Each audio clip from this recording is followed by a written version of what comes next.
Le Premier ministre Daniel Kablan-Duncan est de retour à Abidjan. Il était à Davos en Suisse où il a pris part au 46e Forum économique. Le Premier ministre ivoirien a multiplié les rencontres lors de ce forum. L'ensemble des établissements de santé publique de Côte d'Ivoire équipés en logistique, le tout d'une valeur d'environ 10 milliards de francs CFA, c'est un don du FMI pour lutter contre le virus Ebola en Côte d'Ivoire. La Foire internationale du tourisme de Madrid en Espagne se poursuit. Le ministre du Tourisme, Roger Kakou, à la tête de la délégation ivoirienne, s'attelle à la promotion de la destination Côte d'Ivoire. Nous verrons comment la fontaine de chocolat dressée dans le stand a drainé du beau monde. Le président du Conseil électoral provisoire en charge de l'organisation des scrutins en Haïti a annoncé hier le report des élections prévues demain pour des raisons de sécurité. Bonsoir à tous, merci de regarder le journal de RTI1. Ajouté au sommaire de cette édition, la page culture, notre invité est Roger Nwambala, l'un des pionniers du cinéma ivoirien. Cet amoureux du 7e art a travaillé comme réalisateur à la RTI. Il a à son actif plusieurs films, à Manier, à Blacon, mais surtout au nom du Christ, réalisé en 1993, assoit sa renommée. Ce soir, Nwambala est avec nous pour parler de l'avenir du cinéma ivoirien, le 7e art d'hier à aujourd'hui. Nous ferons le décryptage avec notre invité dans la page culture. Ce sera dans une trentaine de minutes. Commençons tout de suite par l'arrivée à Abidjan du Premier ministre Daniel Kablan-Duncan.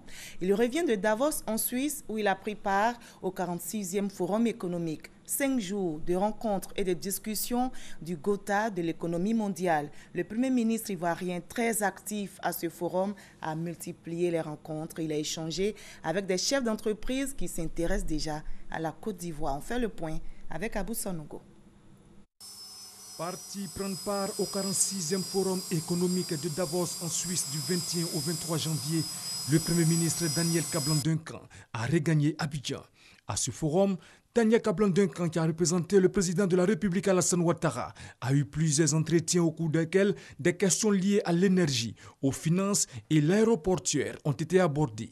Il a également eu des rencontres avec le président de la Banque africaine de développement et des responsables d'entreprises.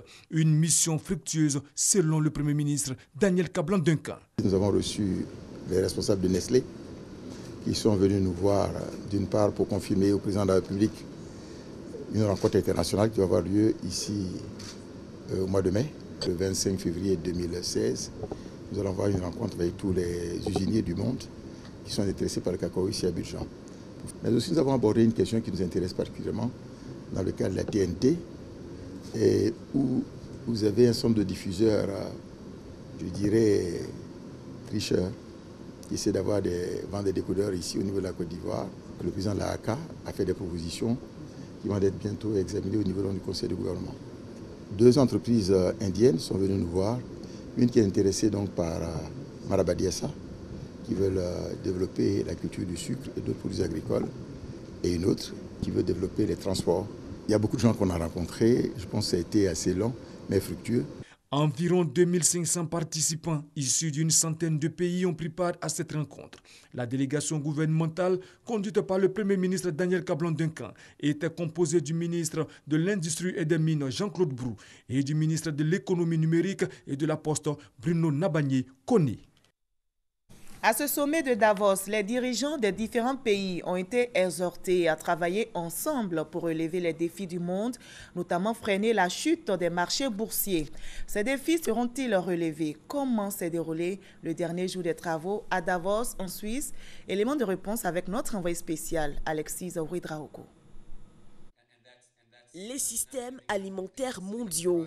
Voilà un thème qui a intéressé la Côte d'Ivoire au Forum économique mondial de Davos. Comment garantir aux populations les ressources alimentaires suffisantes et aux producteurs la rentabilité de leur production? Daniel Kablan-Duncan a pris part à une rencontre sur le sujet.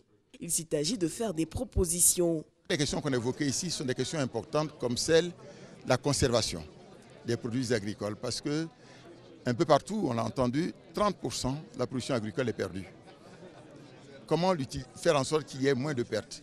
Il y a des solutions qui ont été proposées. Donc il y a des éléments concrets qui sortent de ces rencontres et doivent être poursuivis par la suite. Au terme de ces travaux, le chef du gouvernement a eu à son hôtel une séance de travail avec le secrétaire général de l'Union internationale des télécommunications. L'institution a salué les progrès de la Côte d'Ivoire en matière de vulgarisation des TIC.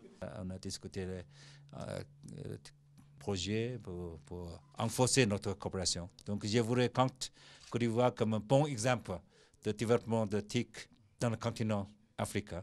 Autre point fort de cette dernière journée du Forum économique mondial, le dîner autour du thème « Repenser l'Afrique ». Il nous faut une vision, il nous faut, disons que de la volonté politique, il nous faut de l'intégration, il nous faut éduquer nos populations de manière à aller vite vers le développement. J'ai indiqué tout à l'heure que quand on lit ce que le président Alassane a indiqué dans sa vision pour la période 2016-2020, on trouve tous ces éléments là-dedans, et notamment le rôle donc, des jeunes et des femmes. Chefs d'État africains, présidents d'institutions financières et hommes d'affaires ont lancé un appel à l'unité du continent pour faire face aujourd'hui plus que jamais au fléau du terrorisme. Ici en Côte d'Ivoire, le gouvernement s'attelle à fournir aux populations des terrains aménagés et disposant de toutes les commodités d'urbanisme. Le ministre de la Construction et de l'Urbanisme, Mamadou Sanogo, l'a souligné hier aux aménageurs fonciers agréés. Ces professionnels de l'aménagement se sont imprégnés des chantiers de leur ministère de tutelle. Adama Kone. Le ministère de la Construction et de l'Urbanisme veut relancer la production de terrains aménagés et sécurisés. Au cours de la rencontre du vendredi 22 janvier, le ministre Mamadou Sanogo a invité les aménageurs fonciers sur le terrain du professionnalisme. Objectif, mettre à la disposition de la population des lots viabilisés et sécurisés. Nous voulons voir l'avènement d'une classe d'hommes d'affaires et de femmes d'affaires, évidemment, nationaux. Il faut avoir une convention de partenariat, en tout cas permanent, avec un urbaniste. Avoir une convention permanente avec un géomètre expert. Une option qui donne de la valeur ajoutée au simple lotissement souvent source de conflits fonciers. C'est que l'aménageur doit mettre à disposition des espaces viabilisés avec voies bitumées, ouvrages de drainage d'eau pluviale, électricité et eau potable avec en prime l'établissement de droits sur le foncier. La réunion avec le ministre Sanogo a permis d'expliquer le rôle de l'État dans l'encadrement des aménageurs et les conditions liées à l'exercice de la fonction. La Côte d'Ivoire compte 62 aménageurs fonciers agréés. Le FMI apporte son appui à la Côte d'Ivoire dans la riposte contre la maladie à virus Ebola. Le pays n'est pas touché, mais mise sur la prévention pour éviter la pandémie.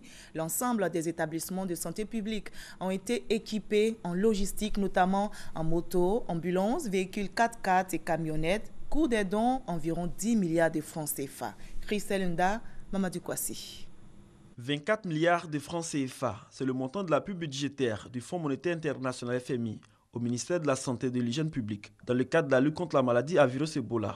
Une partie de ce don a servi à l'obtention de moyens logistiques, notamment 400 motos, 31 véhicules de type 4x4, 88 ambulances et 7 camionnettes, le tout d'une valeur d'environ 10 milliards de francs CFA. La remise symbolique de ces dons s'est déroulée en présence du ministre de la Santé et de l'Hygiène publique. Dr Goudou Kofi Raymond a invité les bénéficiaires à en faire bon usage. Je vous encourage à faire en sorte que ces équipements qui vous sont remis soient des équipements qui servent, n'est-ce pas, à améliorer votre travail quotidien. Il est prévu également de renforcer les plateaux techniques des hôpitaux généraux de Treichville, de Marcory, de Koumassi, de Port-Boué et du service des maladies infectieuses du CHU de Treichville et des FSUCOM de Ouassakara et de Blocos. À travers ce geste, c'est tout le système sanitaire ivoirien qui s'est amélioré. C'est le cas de Mankono, ville située au centre nord de la Côte d'Ivoire. On a une superficie de 11 293 km², une population estimée à 389 000 habitants et nous avons 40 aires sanitaires. Donc nous avons quelques difficultés et ces ambulances et ces véhicules que nous venons d'avoir vont nous permettre de renforcer effectivement la logistique et améliorer le système de santé. Occasion également pour le premier responsable de la santé de féliciter ses agents pour le travail abattu. avant de les inviter à faire preuve de professionnalisme pour l'amélioration de l'image de la santé publique en Côte d'Ivoire. Nous partons maintenant en Espagne où se poursuit la Foire internationale du tourisme. Le ministre du Tourisme, Roger Kakou, à la tête de la délégation ivoirienne, fait la promotion de la destination Côte d'Ivoire. Et ce samedi, 3e journée de cette foire, le stand ivoirien bat le record des visites. La fontaine de chocolat dressée dans le stand séduit et mobilise plusieurs visiteurs et exposants. Herman Niami est notre envoyé spécial. S'il y a un stand qui attire du monde à cette Foire internationale du tourisme de Madrid, c'est bien celui de la Côte d'Ivoire. En 3 jours d'exposition, les participants ivoiriens ont déjà enregistré environ 10 000 visiteurs. Et leur secret, c'est le cacao et la culture ivoirienne qu'ils ont mis en exergue à cette exposition. La fontaine de chocolat proposée à cette foire n'a pas désempli. Dans la discipline, tous les visiteurs tenaient à goûter au chocolat du premier pays exportateur de cacao au monde. Et après la dégustation, ils sont aussi retenus par l'ambiance de la troupe de danse.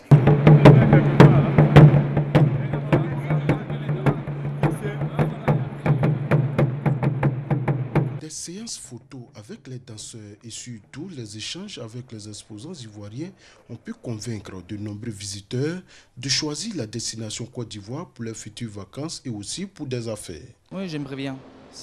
Ça a l'air intéressant au niveau de la nature, et aussi les plages et tout. Donc je pense que c'est un pays assez intéressant. Si sé dónde está, claro que lo conozco. Il est évident que je connais la Côte d'Ivoire. Je sais que c'est situé dans la partie côtière de l'Afrique. Et je sais également qu'il a telle possibilité. Et donc, évidemment, j'aimerais le visiter. Les opérateurs ivoiriens ont pu rassurer les touristes sur la situation sécuritaire dans le pays. Cependant, ils ont souhaité l'ouverture d'une ligne aérienne directe entre l'Espagne et la Côte d'Ivoire. Tous les opérateurs que nous avons rencontrés, c'est ça qui est leur inquiétude et leur difficulté. Parce qu'il n'y a pas un vol direct. Et les prix sont encore plus chers en passant par d'autres pays pour arriver au pays. La question est en voie d'être résolue si l'on s'en tient à la rencontre que le ministre ivoirien du Tourisme a eue avec le président de la Chambre de commerce et d'industrie de Madrid. Voilà, on revient en Côte d'Ivoire pour voir cette visite du ministre auprès du président de la République chargé de la Défense. Il était à l'état-major général des forces républicaines. Pour sa première visite, Alain Domvaï s'est entretenu avec le grand commandement des forces de sécurité et de défense. Un exposé sur le fonctionnement de l'appareil de défense lui a été fait. C'était en présence d'Abou Sanouko. État-major général des forces républicaines de Côte d'Ivoire. Première visite du ministre auprès du président de la République chargé de la défense aux forces de sécurité et de défense. Accueilli à son arrivée par le général de corps d'armée Soumaïla Bakayoko, chef d'état-major général des forces républicaines de Côte d'Ivoire, Alain Domvaï a reçu les premiers honneurs militaires en sa qualité de nouveau ministre chargé de la défense, suivi de la revue des troupes constituée de 3 sections d'infanterie. Ces honneurs marquent le début d'une série d'honneurs qu'il recevra dans l'exercice de ses fonctions chaque fois qu'il franchira une enceinte militaire. Après quoi, il s'est rendu au cabinet du chef d'état-major général des forces républicaines de Côte d'Ivoire pour un entretien avec le grand commandement des forces de sécurité et de défense. À la salle de conférence de l'état-major général des forces républicaines de Côte d'Ivoire, c'est un exposé sur le fonctionnement de l'appareil de défense ivoirien qui lui est fait. Exposé qui a permis au ministre chargé de la défense de comprendre les tenants et les aboutissants du système de défense du pays. Des journalistes et agents des médias s'informent sur la KIDP, c'est la commission d'accès à l'information d'intérêt public et aux documents publics. Les commissaires de cette institution s'emploient à expliquer la loi relative à l'accès à l'information d'intérêt public. Gabriel Zani nous explique tout cela. L'objectif de la KIDP, la commission d'accès à l'information d'intérêt public et aux documents d'intérêt public, est de former les acteurs des médias sur l'existence de la loi permettant un libre accès aux documents publics. Une loi adoptée en 2013 par les parlementaires. En décembre dernier, les responsables de groupes de presse et d'associations de journalistes étaient formés. Ce jeudi 21 janvier, ce sont cette fois les éditeurs de presse qui sont instruits sur la même loi. J'estime que c'est important. Ça évite les rumeurs et autres. Voilà, quand on a accès, on est plus crédible. On a l'information dans toute sa véracité. Le culte de l'opacité règne encore dans nos pays. Et donc avec cette loi, on aura accès plus facilement à toutes les informations dont nous aurons besoin pour agrémenter nos papiers. Le contexte d'adoption et le contenu de la loi, ses modalités d'application sont expliqués à ses éditeurs. Ils doivent relayer l'information, in fine inciter les populations à exercer le contrôle sur les décisions publiques. Pour la KIDP, la répétition des formations est pédagogique. Désormais, toute personne, journaliste, chercheur, étudiant, agriculteur, commerçant, société civile, désireuse d'accéder aux informations ou aux documents publics, peut obtenir les informations et les documents à condition d'en faire la demande à l'organisme concerné. Le ministère de la Communication approuve ces initiatives. Permettre aux citoyens d'accéder aux documents détenus par l'administration est un gage de bonne gouvernance et de transparence dans la gestion des affaires de l'État. Un soutien indispensable du ministère de tutelle, car la loi d'accès à l'information d'intérêt public offre de meilleures perspectives éditoriales, notamment dans le recours au journalisme d'investigation et aux grandes enquêtes. On ouvre maintenant le chapitre politique de cette édition avec les femmes du FPI. Elles renouvellent leur engagement à leur parti. Pour cette année 2016, elles comptent mobiliser plus de femmes à la cause du FPI. Elles veulent pour cela miser sur la formation, nous explique Sidonie Davila. Le FPI, le Front populaire ivoirien debout, est prêt à continuer la lutte pour la reconquête du pouvoir en 2020. L'année ne fait que commencer. Pour le président du FPI, Pascal Affi-N'Guessan, il s'agit de redéfinir la vision du parti, une vision qui accorde une place de choix aux femmes. Les femmes représentent un pilier important de la vie de la Côte d'Ivoire, aussi bien au plan politique qu'au plan économique et social. Les femmes ont besoin de réhabilitation. Et c'est pourquoi, au Front populaire ivoirien, nous avons toujours accordé une grande importance à la femme. Sympathisantes ou militantes de première heure, pour ces femmes du FPI, hier comme aujourd'hui, leur engagement et leur mobilisation restent les mêmes pour la victoire du parti. Nous, femmes du Front populaire ivoirien, te suggérons humblement, président Pascal Affi-N'Guessan, de continuer inlassablement le dialogue de réconciliation et d'unité avec nos camarades, surtout dans cette période post-électorale où la justesse de ta vision n'est plus à démontrer. C'est surtout l'occasion pour nous de te renouveler notre engagement total à tes côtés. De cet engagement dépend la suite du combat, déclare le président du parti en cette année où le FPI se veut plus fort avec des perspectives qui se déclinent en 10 points. Un programme baptisé les 10 chantiers pour la reconquête qui commence par la réhabilitation et le renforcement de l'appareil de notre parti, la formation des cadres du parti, la consolidation de la position internationale du parti, un chantier très large que nous allons développer au cours de cette année 2016. Confronté à des dissensions internes depuis ces dernières années, le parti frontiste espère toujours l'unité pour la reconquête du pouvoir. Une délégation du Parti communiste chinois a échangé récemment avec le Front populaire ivoirien et le PDCI. Les rencontres ont essentiellement porté sur le raffermissement des relations entre la Chine et la Côte d'Ivoire et la coopération entre le Parti communiste chinois et les partis politiques ivoiriens. Abou Sanogo. Le Front populaire ivoirien, conduit par son président Pascal Affi-N'Guessan, et le PDCI, conduit par Noël Akossi-Benjo, assurant l'intérim du secrétaire exécutif Maurice Kakou-Gikawe, sont les deux partis politiques rencontrés par la délégation du Parti communiste chinois à la salle Balafon de l'Hôtel d'Ivoire. Le raffermissement des relations entre la Côte d'Ivoire et la Chine et la coopération entre le Parti communiste chinois et les partis politiques ivoiriens étaient au centre de ces échanges. Pour le chef de la délégation chinoise, il est important de multiplier ces rencontres. Le seul thème de notre entretien, c'est de comment poursuivre notre coopération amicale pour promouvoir les relations entre nos deux États. La Chine est l'ami de la Côte d'Ivoire. Nous devons se soutenir, nous devons se comprendre pour mieux réaliser nos objectifs. Les partis rencontrés ont réaffirmé leur volonté de renforcer les relations avec le Parti communiste chinois. En 2015, la secrétaire générale du parti a eu l'honneur d'ailleurs d'effectuer une mission en Chine pour participer à un important séminaire. Et donc, nous avons réitéré la même demande pour que d'autres formations puissent se développer, mais plutôt que aussi le Parti communiste chinois puisse nous appuyer dans d'autres domaines. Nous avons ensemble vu les perspectives de développement de ces relations pour que le PDCI et le PCC, le Parti communiste chinois, entretiennent des relations beaucoup plus soutenues au service de notre pays. Le Parti communiste chinois est le parti dirigeant de la République populaire de Chine depuis 1949. Il dirige la politique dans ce pays à tous les niveaux depuis son accession au pouvoir. Une rencontre sur les aspects juridiques et logistiques de l'acheminement des marchandises vient de se tenir à Abidjan. Les administrateurs maritimes et les opérateurs économiques de la chaîne des transports ont examiné les implications juridiques des mutations intervenues dans le monde des transports et défini les mécanismes pour s'y adapter. Justine Seydjike.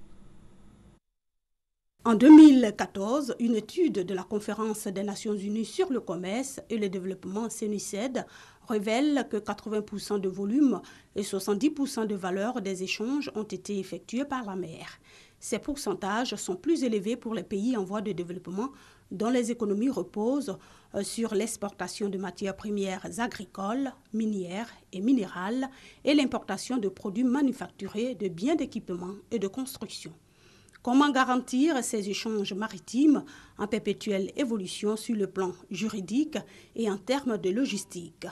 L'Organisation maritime de l'Afrique de l'Ouest et du Centre au Maroc et l'Association française du droit maritime AFDM apportent leur contribution aux acteurs du secteur du transport maritime des 25 États membres de le Maroc.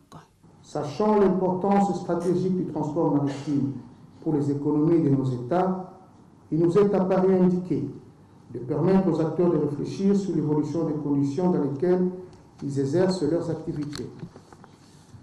La globalisation du monde de nos jours implique la chaîne de transport, l'adaptation au gigantisme des navires, l'utilisation très poussée de l'électronique pour la transmission des documents et la facilitation des procédures, les gains de temps par l'accélération des cadences de l'interconnexion des modes de transport pour favoriser le multimodalisme.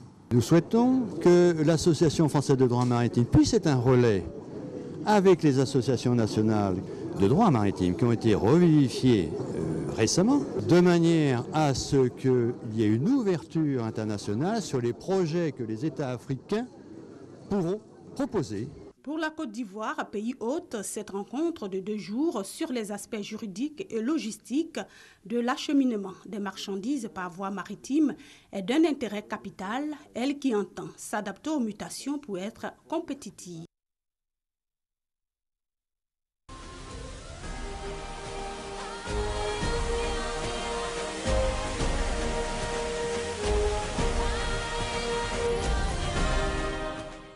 Bienvenue dans la page culture. Nous commençons tout de suite avec la 3e édition de la Fête nationale du livre qui aura lieu du 2 au 6 février prochain. Cette édition 2016 est consacrée à l'écrivain ivoirien Bernard Dadier. Le livre, la fête du livre donc coïncide avec les 100 années d'existence de l'homme. L'écrivain Bernard Dadier a eu 100 ans le 1er janvier 2016.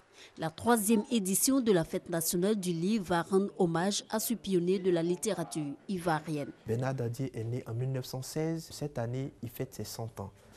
Donc, à cette occasion-là, la Fête du livre a voulu s'inscrire dans cette année-là pour célébrer quelqu'un qui a apporté à la culture africaine, pour célébrer quelqu'un qui a apporté beaucoup à la Côte d'Ivoire parce qu'il est le pionnier dans plusieurs domaines, dans plusieurs genres de littérature.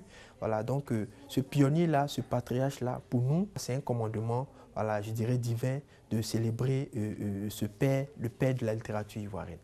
Bernard Dadier, l'homme siècle de la littérature ivoirienne. C'est ce concept qui va guider les actions de l'association Tache d'encre, initiatrice de la Fête du livre. Il s'agit de susciter le goût de la lecture et de l'écriture au sein de la population. On a aujourd'hui des e-books, c'est-à-dire des livres qu'on peut lire dans une version électronique. Mais au-delà de cela, ce que nous pouvons dire, c'est que même quand vous achetez une tablette, il y a toujours un petit livre qui l'accompagne, c'est la notice. Mais ce petit livre-là, c'est aussi pour rappeler aux gens l'importance de la lecture. Avec le livre, on peut arriver, même en entreprise, à être un peu plus compétitif. Le livre est un élément qui peut apporter un plus à la dimension personnelle de chaque individu. La 3e édition de la Fête du Livre sera marquée par des conférences, causeries, débats, dédicaces et ateliers d'écriture et de lecture pour enfants. Elle se tient du 2 au 6 février au Collège moderne du Plateau. Manu Dibango, arrivé à Abidjan depuis jeudi dernier à l'occasion de la 9e édition du Massa, le marché des arts du spectacle africain, a organisé hier une table ronde pour raconter son parcours artistique à la jeune génération. Ange Martial, Euradé et Sèche Coléa. Souvenir, souvenir. Les années Manu Dibango en Côte d'Ivoire ont marqué le monde culturel et artistique. Georges Taï Benson, Yabostek, Paul Wassaba, Balé Blésiri Camille, BBC et bien d'autres en parlent avec beaucoup de nostalgie. On y faisait de la musique grâce à Bonkana d'abord et surtout grâce à Manu Dibango. Et cet orchestre est parti un peu aux quatre coins de la terre et notamment à l'Olympia. J'ai dit s'il n'y avait pas eu Manu Dibango saxophoniste, la musique aurait été une erreur. J'ai été positivement influencé par sa vie, par la manière dont il travaille, par la manière dont il comprend les choses et par son ouverture. Ex-directeur de l'orchestre de la RTI, Manu Dibango est un artiste au talent mondialement reconnu. Pluri-instrumentiste, chanteur, saxophoniste, tromboniste, maître du clavier. Le précurseur de l'ethno-jazz et de la world music sait aussi se remémorer sa vie à Abidjan, une expérience qui a enrichi sa riche carrière. Comme je dis, une maison a toujours besoin de fondation. Voilà. Maintenant, nous avons œuvré à un moment donné et apparemment ça a donné puisque après notre départ, les Alpha Blondy, tout ça là sont arrivés. Et puis vous occupez une grande place dans la musique, dans les musiques africaines. Maintenant, la Côte d'Ivoire, il faut compter avec elle. Convivialité, hommage à un maître ont meublé cette causerie initiée par la direction générale du Massa. Invité d'honneur de la 9e édition du Massa, Manu Dibango est arrivé en Côte d'Ivoire le jeudi 21 janvier. Il a animé une conférence de presse à l'aéroport international Félix Houphouët-Boigny. L'artiste se réjouit d'être associé au marché des arts du spectacle africain et promet un grand spectacle ce samedi soir au Palais de la Culture de Treichville pour annoncer les couleurs de cet événement grandiose. Baramba, Monzatro, que sont devenus ces lieux autrefois prisés par les artistes. Il y a de cela une vingtaine d'années, la commune de Yopougon vivait au rythme de ces espaces. Mais qu'en est-il aujourd'hui? Élément de réponse avec Issa Yeo et Franck Wadio. Yopougon-Selmer, Barombar, ce samedi, il est 22h30. Les portières de ce lieu de spectacle sont hermétiquement fermées. À quelques mètres de là, même constat au Mont Zatro. Le Mont Zatro est fermé parce que le fondateur, il s'est couché. La tradition nous oblige à ce moment de mettre les drapeaux en berne. Donc nous avons fermé le Mont Zatro. Et puis, lorsque nous allons finir et remettre le Mont Zatro, nous sommes aujourd'hui ceux qui vont continuer l'œuvre du Père. Parce qu'il faut ramener le Mont Zatro. Le bar éclat, vraiment, ça nous a laissé un bon souvenir. Parce que là aussi, ça nous a marqué. Parce que Niaouro Guimi, dans le temps, il nous a fait vivre, il nous a amusés. C'était vraiment un lieu de divertissement. Et aujourd'hui, le coin est devenu bizarre, donc on ne sait plus où aller. Il y a de cela quelques années, à pareille heure, il était difficile de se frayer un chemin les week-ends. Les mélomanes, après une dure semaine de travail, n'hésitaient pas à prendre d'assaut ces endroits pour déstresser avec leurs idoles, Niaouro Guimi, Blé Marius, Claude Romy, Pablo de Gokra et bien d'autres.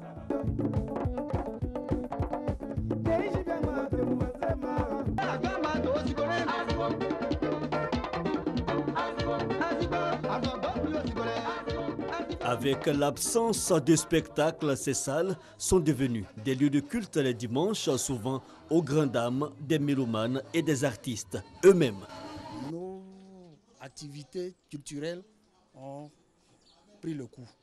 Les raisons de la désaffection du public pour ces lieux jadis prisés sont diversement interprétés. Il faut dire que c'est beaucoup plus les effets de la guerre, les effets collatéraux de la guerre qui ont beaucoup plus joué sur le ralentissement des activités musicales. Ce manque d'engouement des spectateurs n'est pas sans conséquence pour les artistes qui doivent trouver des ressources ailleurs afin de pouvoir survivre. Un grand manque à gagner parce que notre public, le public qui donc a été à la base même de la promotion de la musique mid en Côte d'Ivoire est à Yopougon, et donc dans les zones périphériques de la ville d'Abidjan. Connus pour leurs folles ambiances du week-end, ces lieux ne sont plus que l'ombre d'eux-mêmes. Le Baron Bar et le Mont Zatro n'existent que de nom. Le Yaosei, le Beaumanet et le Bar Éclat qui donnaient de l'éclat à la commune sur le plan artistique ont disparu. Et les passionnés, pour se rappeler la belle époque, se réunissent périodiquement dans des espaces dédiés à la simple écoute de la musique traditionnelle. De la chanson ou de la danse, passons au cinéma. Amanière, Ablakon, Au nom du Christ sont autant de films qu'il a réalisés. Roger Nyuambala est avec nous ce soir pour parler de l'avenir du cinéma ivoirien. Bonsoir, monsieur Nyuambala. Bonsoir, madame. Alors, à quoi s'occupe Roger Mbala aujourd'hui? Eh bien, Roger Mbala est là. Il est à Bassam. Mais il est aussi à la Conarive. Il s'occupe de l'audiovisuel.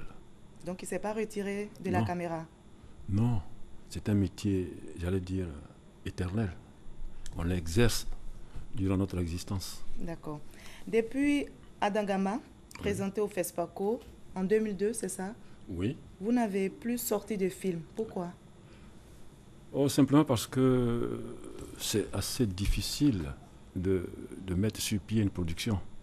C'est pas aisé parce que le cinéma coûte cher.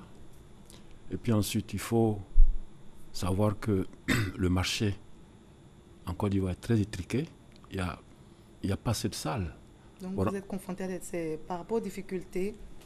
Oui, des difficultés pour monter une production. Avec la crise que nous avons connue, tout a été complètement anéanti. Alors, il faut restructurer. Il faut repartir sur de nouvelles bases. Quelle crise? 2011, 2010? Non. 2010. La crise 2010-2011. D'accord. Hein? Mais là, depuis 2002, vous n'avez pas sorti de film. Oui, mais écoutez... Vous parlez de 2010. Oui, mais c'est pas... Il n'y a que... Bien sûr. C'est pas aisé de faire un film. Le temps qu'on met pour faire un film ne se décrète pas. On peut mettre 10 ans, 20 ans, mais le rythme est que... Enfin, l'essentiel, c'est de faire un film, au bout du compte. Donc, on peut mettre 20 ans et puis sortir une œuvre qui peut marcher ou ne pas marcher. Mais ce n'est pas l'essentiel. Donc, le rythme n'est pas cadencé pour dire, bon, tous les 2 ans, on est automatiquement obligé de sortir un film. D'accord. Nous allons ensemble regarder ce reportage réalisé par notre consoeur Sita Soro, reportage réalisé sur l'avenir du cinéma ivoirien. Nous allons voir et puis poursuivre notre entretien. Quel parfum! Il doit être aussi puissant que notre ami demi-dieu.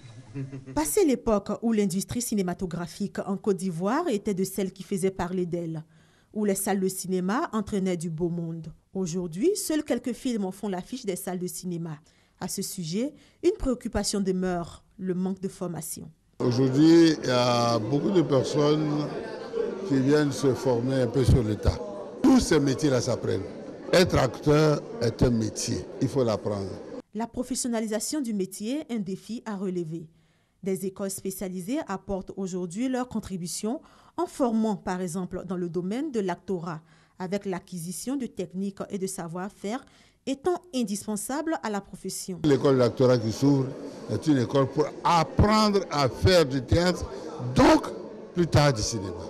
Les acteurs et le cinéma ivoirien pourront ainsi être plus compétitifs au plan national et international. C'est de créer les conditions d'une formation efficiente qui donne la possibilité à des personnes qui veulent embrasser ce métier d'être complets et donc d'être dans leur prestation des personnes qui peuvent prester en Côte d'Ivoire, en France, aux États-Unis, un peu partout. Donc il faut leur donner cette science-là. Le cinéma est une industrie qui compte dans le PIB des pays comme le Nigeria, qui aujourd'hui est une puissance économique. Quand une puissance économique a le cinéma comme un maillon essentiel de son économie, pour moi, il n'y a même plus à réfléchir. Faisons en sorte donc que le cinéma ivoirien puisse aller là où il faut. 50 ans après, les Ivoiriens nourrissent un secret espoir de voir le cinéma revenir à ses heures de gloire, avec le souvenir de grands noms tels que Fatika Kramo Lanciné, Roger Nyuambala, Feu Henri Dupac et Yeo Kozoloa, pour ne citer que ceux-là qui ont fait les beaux jours du cinéma ivoirien. Monsieur Nyuambala, oui. Le cinéma ivoirien a perdu ses heures de gloire. Comment le relancer? Non, mais il est dans le creux de la vague, mais il ne faut pas le désespérer non plus. Hein. Je pense qu'il y a une réflexion qui se mène, même au niveau du ministère de la Culture et de la Francophonie, pour trouver les voies et moyens pour dynamiser, relancer le secteur cinématographique, qui est de santé très fragile en ce moment. D'accord. C'est une maladie incurable. Vous l'avez dit, ce n'est pas incurable. Mais est-ce que pour guérir, il ne faut pas connaître les mots? Quels sont les mots? Mais on les connaît. Selon vous, on les connaît. On est sur 3 piliers, n'est-ce pas? J'allais dire même 3 béquilles. Nous avons la production, parce qu'il faut organiser, financer un film. Il faut le financer et il coûte très cher. Il existe un fonds? Oui, il y a le fonds SIC, qui est doté de moyens pour aider, un fonds de soutien. Mais il faut aussi encourager les producteurs privés, parce que tout compte fait, c'est un secteur privé qui se rentabilise. Mais en même temps, l'État doit aider à sa renaissance, parce qu'il balbutie, il faut l'aider à se développer et puis se désengager peut-être. Ensuite, nous avons le secteur de la distribution. Un film, lorsqu'il est fait, il faut qu'il voyage, il faut qu'il soit vu. Ça, c'est le rôle du distributeur. Et plus tard, nous avons l'exploitant. L'exploitant, c'est celui qui gère les salles de spectacle, les salles de cinéma. Lui, il est là pour programmer des films, pour faire des recettes avec une billetterie contrôlée. Je pense que le ministère de la Culture a le devoir de contrôler la billetterie. Mais nous ne sommes pas encore là, parce qu'il y a beaucoup à faire. Nous allons regarder également une autre vidéo. C'est une actrice qui a même joué dans l'un de vos films, Akissi Delta. Oui. Nous allons regarder cette vidéo et poursuivre également notre entretien.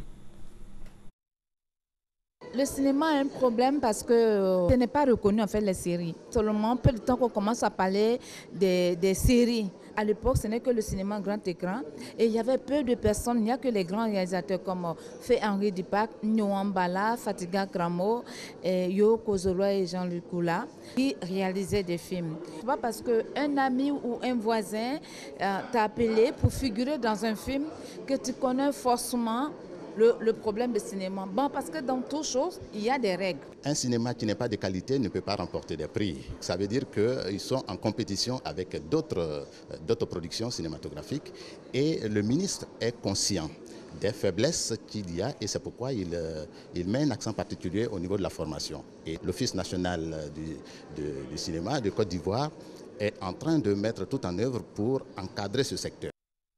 Votre réaction, Nyuambala, les séries télévisées peuvent-elles contribuer à la renaissance du 7e art ivoirien? Mais on n'a pas la même fonction. Les séries télévisées sont destinées à la télévision. Le cinéma commercial est destiné aux grandes salles. Ce n'est pas la même vocation, ce n'est pas le même circuit. Qu'est-ce que vous en pensez déjà, ces films que nous voyons avec ces jeunes réalisateurs? C'est une très bonne chose, c'est du talent qu'on exprime. Et ces jeunes réalisateurs, il faut les encourager. Il faut que, avec l'avènement du numérique, qui facilite, qui allège même l'exploitation cinématographique dans sa production, encourager les jeunes pour leur dire, ce n'est pas parce que la caméra est réduite que le langage du cinéma a changé. Le langage, il est le même. Mais il faut aussi les encourager à la perfection. La qualité. À la rigueur, au professionnalisme. L'image est démocratisée, certes, mais il y a une base, il y a des codes, il y a des choses qu'il faut savoir. Mais en même temps, le talent, ça ne se décrète pas non plus. Hein. On peut l'avoir comme ne pas l'avoir. L'exercice du métier du cinématographique est très complexe. Très complexe. Il y a des corps de métier très importants qu'il faut réévaluer. Mais je pense qu'au niveau de la Côte d'Ivoire, l'âge d'or du cinéma, dont on parlait tout à l'heure, oui. il y avait assez de salles. Et aujourd'hui? Aujourd'hui, on est réduit à la portion congrue. D'accord, je pense que vous avez été entendu sur cette question. Rapidement, on parle de Nollywood. On a entendu un des acteurs parler, Nollywood au Nigeria, Hollywood pour le cinéma américain, Bollywood en Inde, Babywood en Côte d'Ivoire. Vous y croyez? Oui, mais ce sont des genres. Nollywood, Bollywood, c'est de la production pour la télévision, destinée à la télévision. Mais moi, je suis en train de parler du cinéma de grands spectacles. Voilà. C'est pas la même chose. D'accord. Nous, ce que nous demandons... Mais c'est au moins un début. Ah oui, mais c'est une bonne chose. Mais c'est une bonne chose, il faut encourager. C'est des genres cinématographiques qu'il faut encourager. Merci beaucoup, M. Nyuan Mbala. Merci en tout cas de votre contribution. Merci. Les Haïtiens n'iront pas aux urnes demain pour élire leur président et leur député. Le président du Conseil électoral provisoire en charge de l'organisation des scrutins a annoncé le report de ces élections. Un report pour des raisons de sécurité suite aux manifestations de l'opposition. Les populations s'inquiètent face à l'issue de ces scrutins. Elles se méfient de leurs représentants politiques qu'elles rendent responsables du peu d'amélioration dans leur vie quotidienne 6 ans après le séisme qui a tué plus de 250 000 personnes dans le pays. C'est ici que l'on s'arrête pour ce 20h. Demain, vous avez rendez-vous avec Ali Diarasouba. Ce journal a été réalisé par Kane Bakari Korobogo et Sophie Bro. Merci à vous tous de votre aimable attention.